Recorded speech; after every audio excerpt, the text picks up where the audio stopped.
Man, these were decisions that were taken by the previous board. I was not on that board. But even if I'm on the board, are you taking decisions here? You are not taking any decisions. So if you are taking decisions, I will abstain. Mr. Chairman,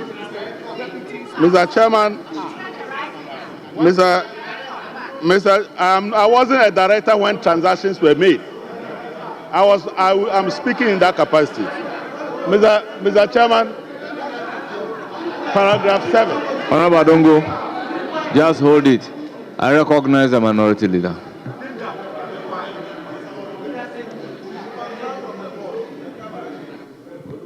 Chairman, respectfully, the honorable member who just rose and caught your eye has just been appointed as a director of the bank. He's gone through the process, nomination through Council of State, and finally he has become a director. Although he's yet to be sworn in, I humbly hold a view that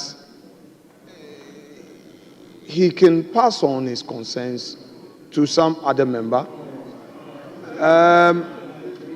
to ask. Because, Mr. Speaker, the governor said that the same board is going to pursue the matter. It is obvious that he's in conflict. He's in conflict in the sense that, first, Mr. Speaker, he's in conflict in the sense that he's torn between two bona fides here. One as a director, and the second as a member of this legislature. Mr. Speaker, a matter has come before this House. And the matter that has come before this House, though you don't have a personal interest, you have an interest in your official capacity.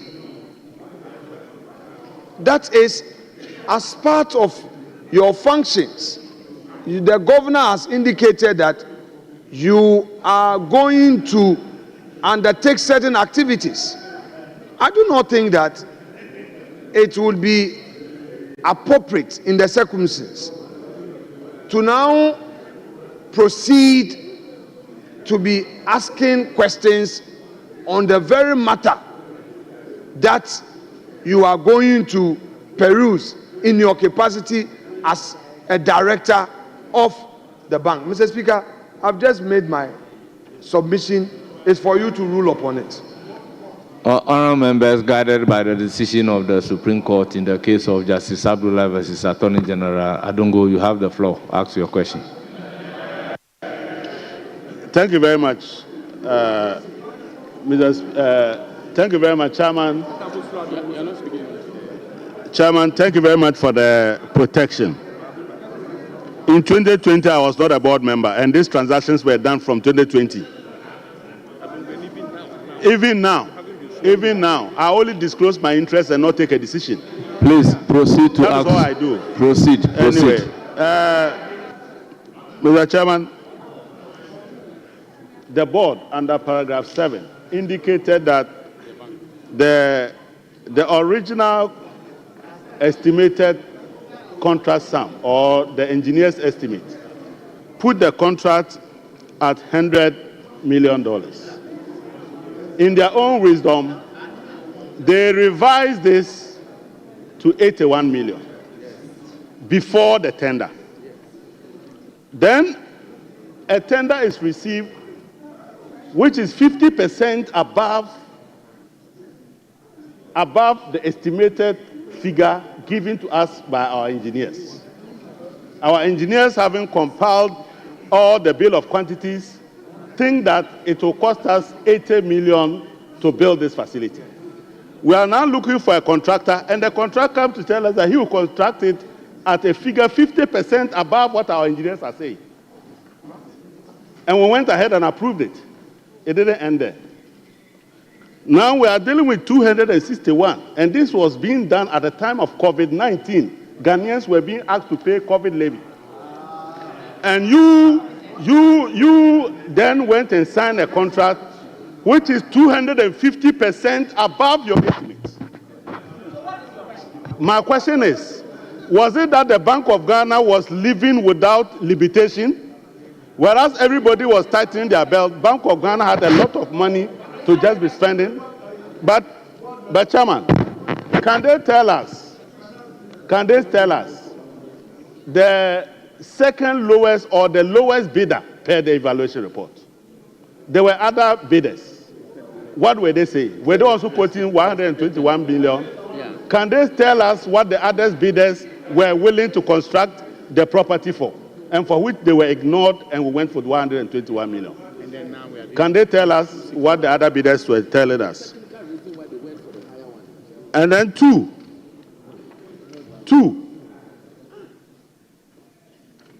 as we speak today,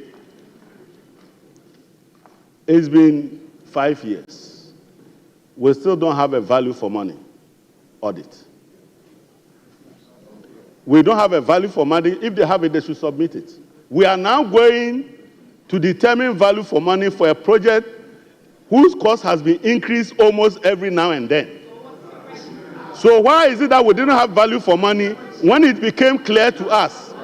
When it became clear to us that the original figure was being exceeded, we didn't do value for money.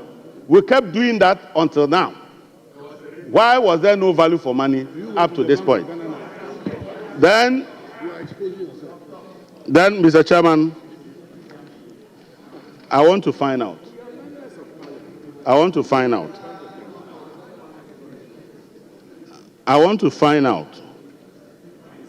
Is it also one of those projects like the National Cathedral where the figure was listen to me, where the figure was a moving target? Honourable members, order. Chairman. Honourable members, let's listen to each other in silence. The cost of that project was also a moving target. Was it a moving target? Was the project cost a moving target?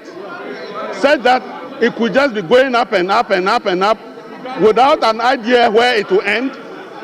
Please, Chairman, I want to know whether this cost was a moving target. Because we are in this country when you people started a national cathedral and every day the figure was going up. Then you went to build the headquarters of Bank of Ghana. That figure too also started going up. Why? Are you only interested in moving targets? Please tell us, was it a moving target?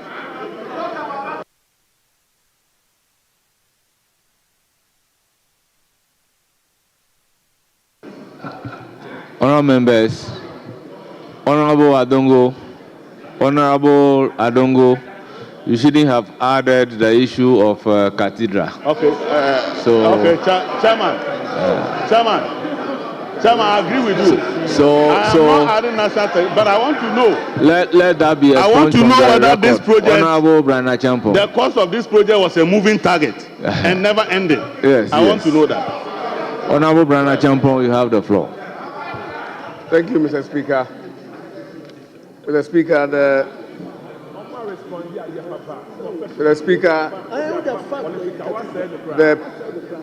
people supervising the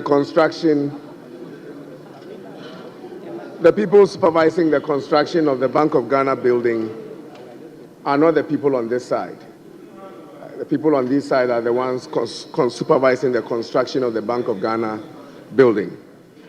The Speaker, the 107,000 square meters, we are told, cost $222 million.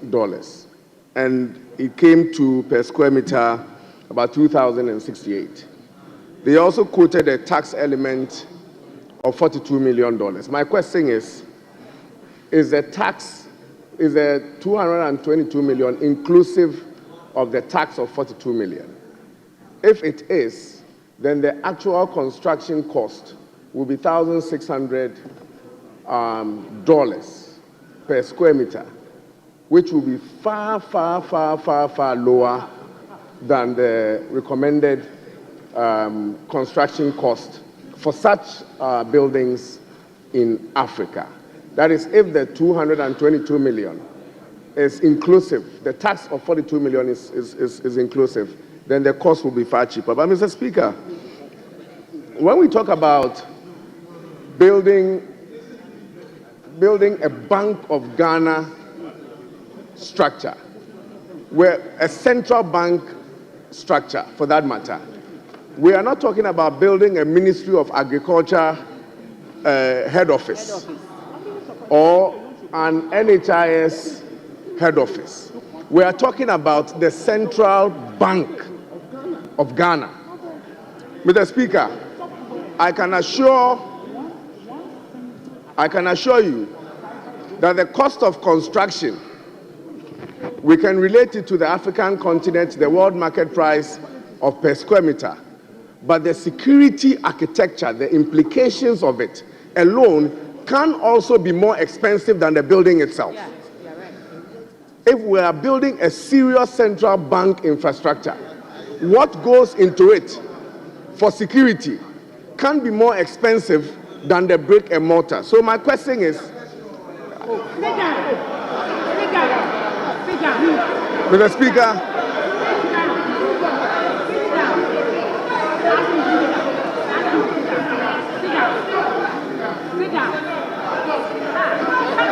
Mr. Speaker, I'm coming to the question. Honorable members, can we listen to each other in silence? Mr. Speaker, honorable members, with the exception of Honorable Brana Champon, all others resume your seat. The question is, that was the background to the question. Mr. Speaker, the question is, a request is being made, and this will be the first one in this country, an infrastructure for recycling and reuse of waste to liquid treatment in a building in Ghana, the first of its kind. We are recycling and reusing waste to liquid treatment plant in this country. The question is, Mr. Governor, as you have resumed, the question is, as you have resumed this position as governor, if there is a need to upgrade the security infrastructure as you already have to be compliant with 2025-2026, albeit the cost of 220 million, will you admit new cost if you are being impressed upon or advised by national security to add on other infrastructure to the building? Will you admit the cost? Finally, one of your officers did mention that the cost of valuation, the cost and quantity valuation was not done. And his reason was that it is because it is a turnkey project. Mr. Speaker, I find it very strange, and I'll add the question. I find it very strange that somebody will walk into the Bank of Ghana boardroom, present to you a turnkey document, you don't review quantities, and then you award a contract. One of the most respected institutions in this country is the Bank of Ghana.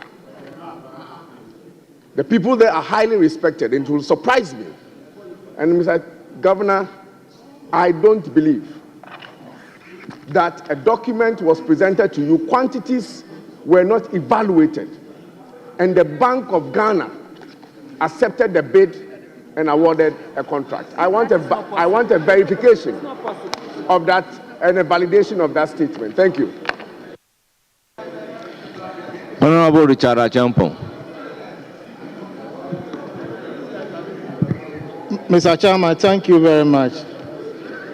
If I heard the officer right, he mentioned that finally the cost per square meter as we speak stands at 2,446. Is that correct?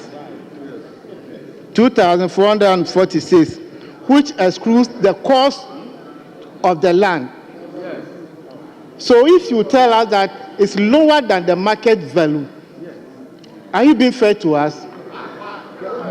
Because the land must have a cost. The land must have a cost. Even if it was given to you free of charge, there's a cost to it. So you can't exclude the cost of the land and tell me it's lower than the market value. You're not being fair to us. My second issue is, right now we are talking about 261,773,000.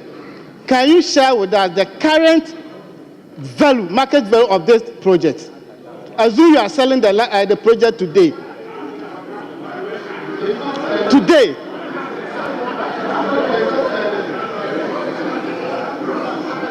What is the current market value today if you are selling the project?